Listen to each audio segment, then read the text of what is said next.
This is a series of bridges that may not be so easy to cross. Anubhav and Umang are twins who are trying to solve an interesting problem. It involves 7 bridges. Now what we need to do is walk through all 7 bridges without crossing each one more than once. Can they do it?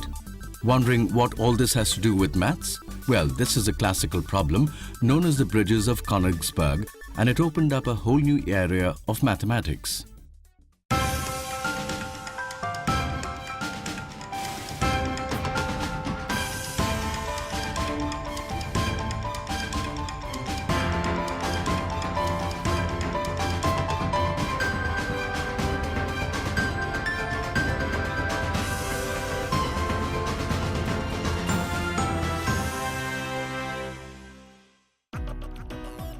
In this episode of Maths Factor, it's all about networks. Through our explorations of this fascinating discipline, we'll learn how to color maps, make travel plans, and understand how we are all connected. Curious? Keep watching to find out more.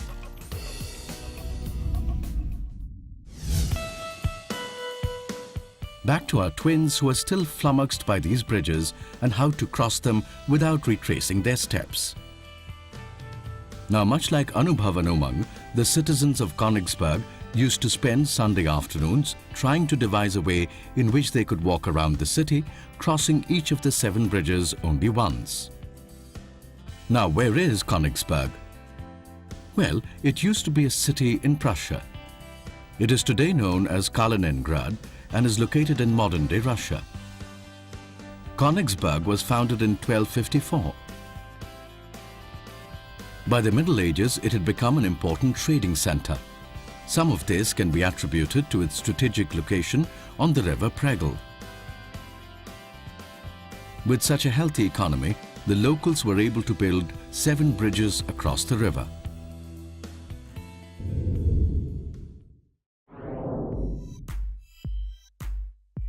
Now, as they try and solve this puzzle, there are a couple of rules that Anubhav and Umang will need to stick to. They cannot reach the islands in any other way. They must cross through every bridge. They cannot walk halfway across a bridge, turn around, and later cross the other half from the other side. However, they don't need to start and end at the same point.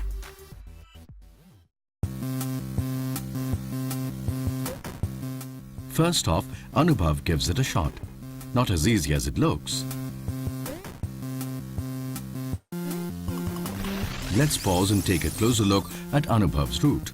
He's missed a bridge, hasn't he? Could he have completed the circuit if he went on? Nope. He's crossed this bridge before. Can't cross it again, can he? Next up, Umang tries it out. But after attempting it, figures that this is not so simple. He's missed out a bridge too. Well, they don't need to feel so downcast. Even the citizens of Königsberg were not able to invent a route that would allow them to cross each of the bridges only once.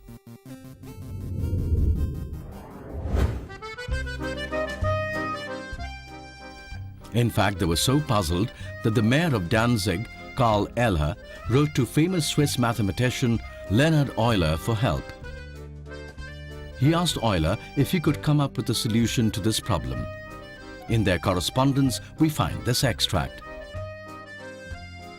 "You would render us a most valuable service, putting us greatly in your debt, most learned sir, if you would send us the solution, which you know well, to the problem of the 7 Königsberg bridges, together with a proof." But to Euler, who was clearly a busy man, publishing more than 800 papers and books during his lifetime, this seemed like a trivial problem and unconnected to mathematics. In fact, he wrote a letter to Karl Eller. "Thus you see, most noble sir, how this type of solution bears little relationship to mathematics, and I do not understand why you expect a mathematician to produce it rather than anyone else, for the solution is based on reason alone, and its discovery does not depend on any mathematical principle.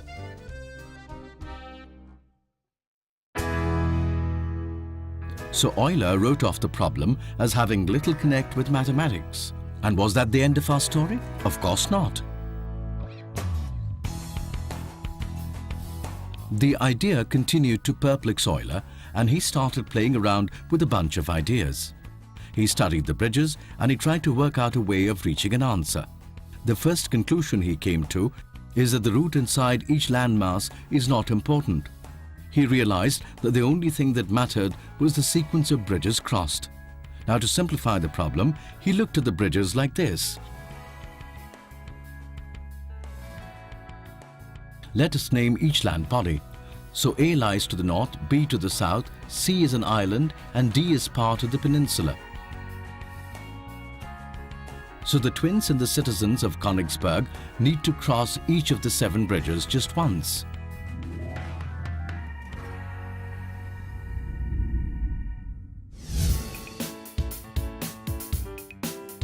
Now Anubhav and Umang take a shot and see if they can actually go through this network without taking pencil off the paper.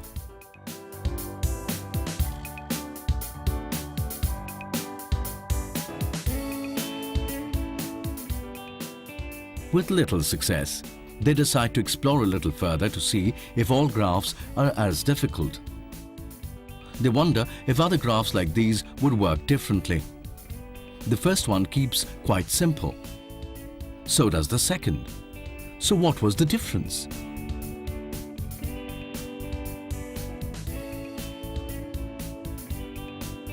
Now let us look at the graphic representation of one of these networks. There are 6 vertices in this graph: A, B, C, D, E and F. Now a vertex is called odd if it has an odd number of arcs leading to it. Otherwise, it is an even vertex. Could odd and even vertices have any connection with making a circuit without crossing each bridge more than once? It does, because every time you reach a vertex or landmass, you need to leave it by a different route. So an even vertex like A helps. At a vertex like C, you can come and go twice over, since there are 4 arcs. How about at F? You can come and go, but 1 arc remains unused. This could come in useful at either the beginning or the end of a journey, right? Now when we look at the entire graph, A has 2 arcs leading to it, B has 2, C 4, D 2, E 3 and F 3. So here there are exactly 2 odd vertices. So if we start and end on them, we can make a complete circuit. However, if we start on one of the even vertices, we will not complete the circuit. Let's look at the other graph we had looked at earlier and pen down the number of arcs leading to each vertex. A has 4, B 4, C 4, D 4 and E 4. No odd vertices at all, and so it is possible to make a complete circuit without lifting one's pen off the paper. Now back to our original bridges. When we study the graph of the bridges, A has 3 vertices leading to it, B has 3, C has 5 and D has 3. More than 2 odd vertices, and so a circuit is not possible. Now this led to the idea of an Euler path. A graph contains an Euler path if it can be traced in a single sweep without lifting your pencil off the paper. His conclusion was that if a network has 2 or less odd vertices, it has at least 1 Euler path. And so Anubhav and Umang can finally stop trying to cross the bridges. There is really no way around.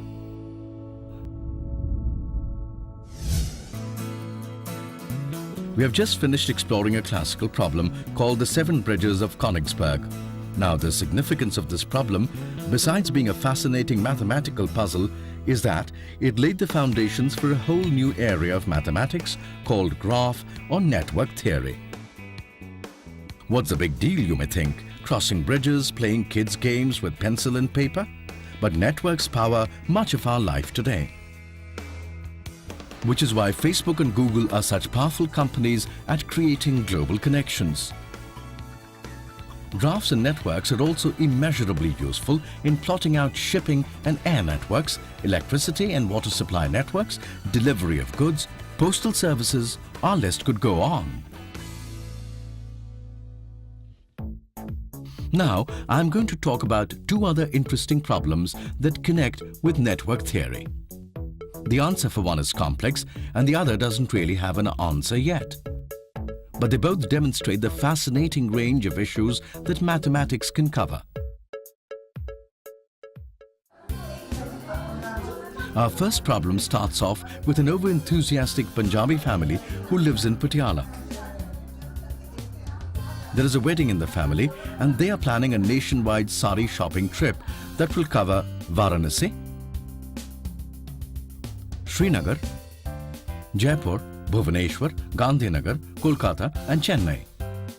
However, the vociferous women in this family are unable to decide which would be the shortest route.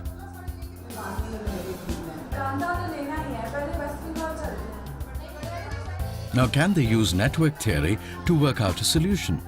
The surprising answer is no. Mathematics has not worked out an algorithm to efficiently solve this problem. They can work out multiple solutions. Broadly, they want to go to 7 cities. They need to start off from Patiala. The first stop could be any of the 7 cities planned. Varanasi or Srinagar or Jaipur or Bhubaneswar or Gandhinagar or Kolkata or Chennai. Now, once you land in the second city, say Varanasi for argument's sake, you have 5 options for the second stop and then 4 for the next and so on. So there are 7 into 6 into 5 into 4 into 3 into 2 into 1, which is 5,040 ways to choose the round-trip route. So our travelers will need to compare 5,040 different routes. Not really efficient, is it? Which is exactly the problem. Now, as the cities increase, so do the options. So if we have 10 cities in the mix, they will need to explore 36,28,800 options. No easy job, which is why we say there is no clear mathematical answer for this problem. Incidentally, this problem is classically called the traveling salesman problem and is one of those problems that sounds very simple and is still immensely hard to figure out. So it's best we leave our battling family and move to our next problem.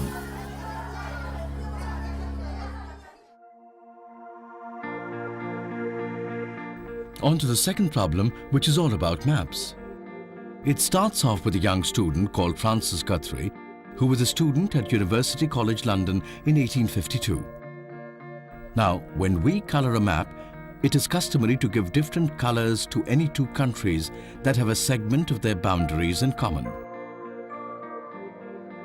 Now, Guthrie's theory was that any map on a flat surface, no matter how many countries or states it has, can be coloured with not more than 4 colours in such a way that no two adjacent countries have the same colour. The problem, so simply described but so tantalizingly difficult to prove, caught the imagination of many mathematicians at the time. There were many attempts to prove and even to disprove it.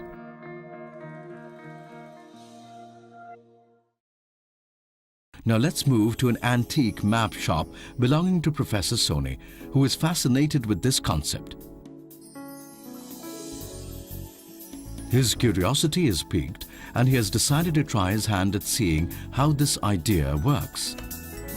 He takes a simple image first. How many colors will he need to color this? 4?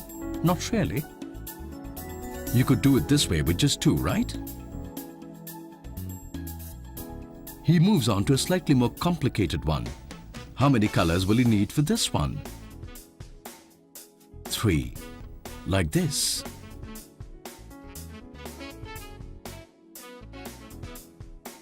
And how about this one? Well, not more than 4.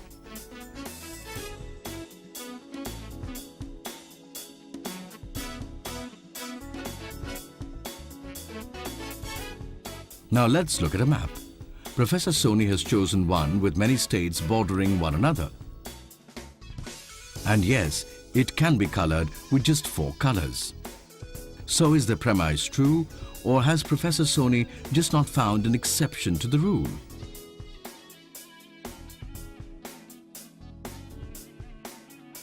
Martin Gardner, editor of the Scientific American, published in his Mathematical Games column this map that supposedly required 5 colors. People were shocked. This seemed to disprove the 4-color conjecture. Well, in reality, this was a joke. The issue came out on April Fool's Day, and this map can be colored using just 4 colors.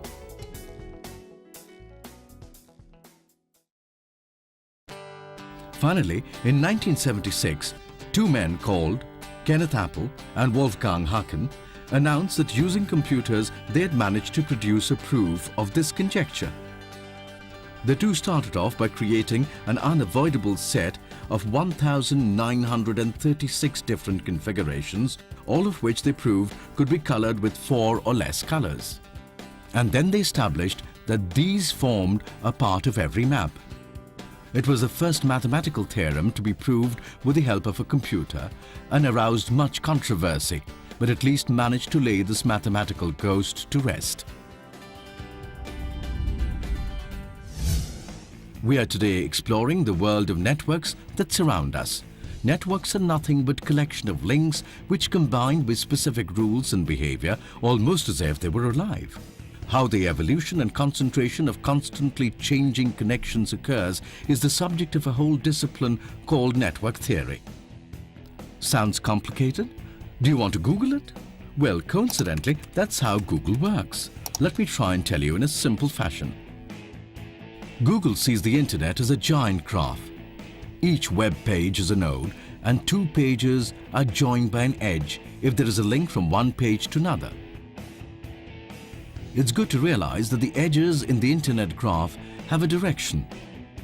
The algorithm that Google uses to rank its searches is called PageRank. The key idea here is that the more links a page is pointing to it, the more important it is. A second equally important idea is that if an important page links to your page, this is worth more than if an unimportant page links to your page. For example, Wikipedia referencing you is worth more than Little Bo Peep referencing you. So when you search for, say, Ramanujam, the links that surface in Google and the order in which they appear are all determined by PageRank.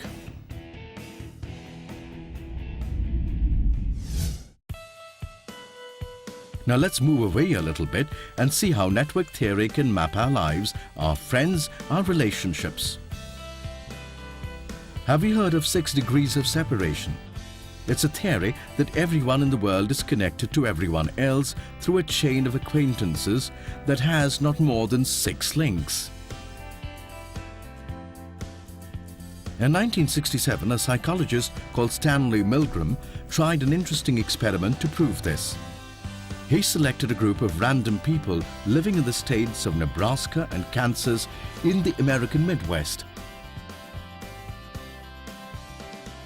He gave them a parcel that needed to reach a stockbroker that they did not know, who lives in Boston.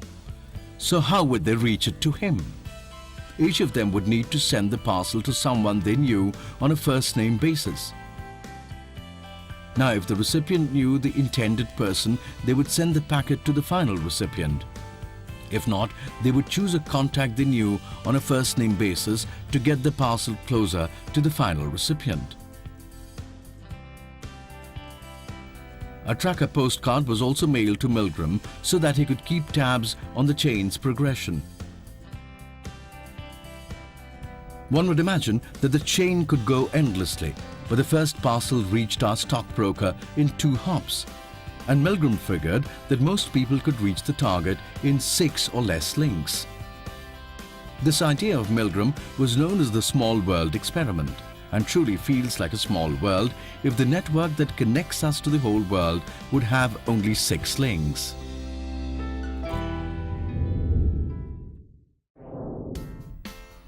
Let's see a tangible example of how this could work. Could we connect Shantabai, a farmer's wife in Bihar, to, say, Bill Gates, the chairman of Microsoft? Now Shanta is a farmer who works in a village in Bihar. Her sister Munni works in Mumbai as a maid. Now Munni's employer, Mrs. Poddar, is an artist.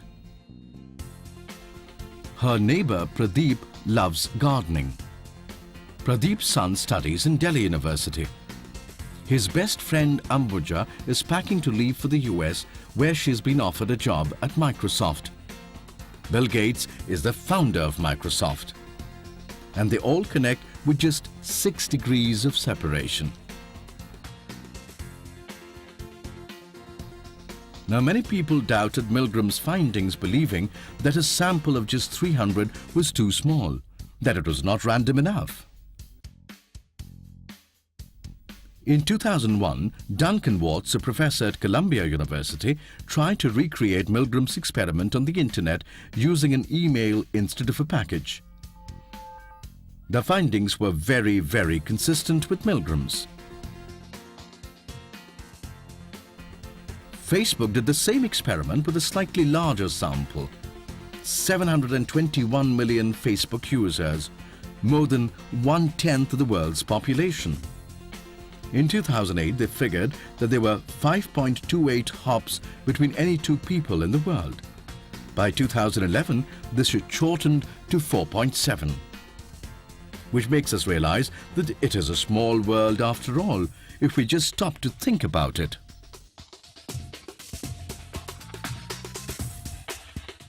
Well, that's about all we have time for in this episode.